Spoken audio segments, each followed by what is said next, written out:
Θα κρυφτούν τα σκυλιά, Μίτσο. Δάγκο, κόκκινα. Βάλε το στο κεφάλι όπως είπε ο πατέρας του, και το άλλο θα το κρατάω εγώ εδώ από πίσω. Ναι, αυτό ένα από πίσω λέει και το άλλο... Περίμενε.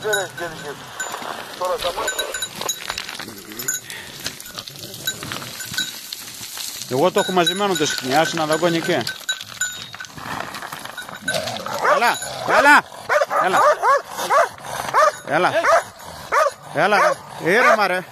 ήρεμα ρε μαλάκι.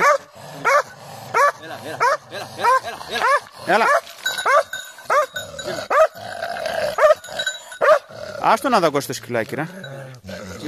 Ωραία, το έχει το νου του στο κόκκινο τώρα ο μαλάκας. Τζίμι.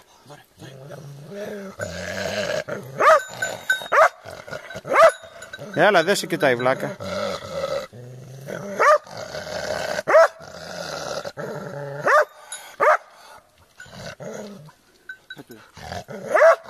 Έλα ρε μαλάκα, γαμίσου τώρα. Ωραία το γαμημένο. Αυτός ηρέμιζε ο κόκκινος. Τώρα πώς θα πάμε κάτι και τα δυο. Λοιπόν, θα πάρω εγώ όπλα σκυλιά τέτοια, θα παραμερίσω στην άκρη και θα ρίξω το γρούνι να πάει το χαλιά. Έχει 50 μέτρα χαλιά κάτω. Ναι, ρε μαλάκα, εδώ... Και πες την άλλη να έρθουν στην από κάτω σουρίδα να πάρουν το γρούνι. Τι λες ρε μαλάκα. Ρε μαλάκα, εκεί άμα ξέρεις το αιματίες του πουτάγματος εκεί που θα βρεθούμε. Γλιστράει εκεί. Ρε μαλάκα, την άλλη φορά που είχαμε τη Φυκής μια χρονιά, εκεί κάτω πετάξαμε ρε μαλάκα. Δεν βγαίνει δυο άτομα μαλάκα. Εμείς κάναμε, μόνο που ήρθαμε χωρίς σκυλιά, χωρίς τίποτα, ήρθαμε μαλάκα, κάναμε μια μισή ώρα να βγούμε απάνω εδώ. Κατήφορος είναι μαλάκα, αλλά λίγο το γρόνια μας φύγει, το γρόνι πέρα μας φύγει στο σκαλί, το γρόνι πέρα και σκαλός κάτω, μετά πώς θα το βγάλεις απάνω. Το καλύτερο είναι αυτό, να το ρίξουμε εδώ κάτω από το σκαλί, 50 μέτρα ύψος έχει. Έτσι το μεγάλο το αρσενικό έτσι το κάναμε. Θα το ρίξω εγώ το γρόνι κάτω ρε μαλάκα.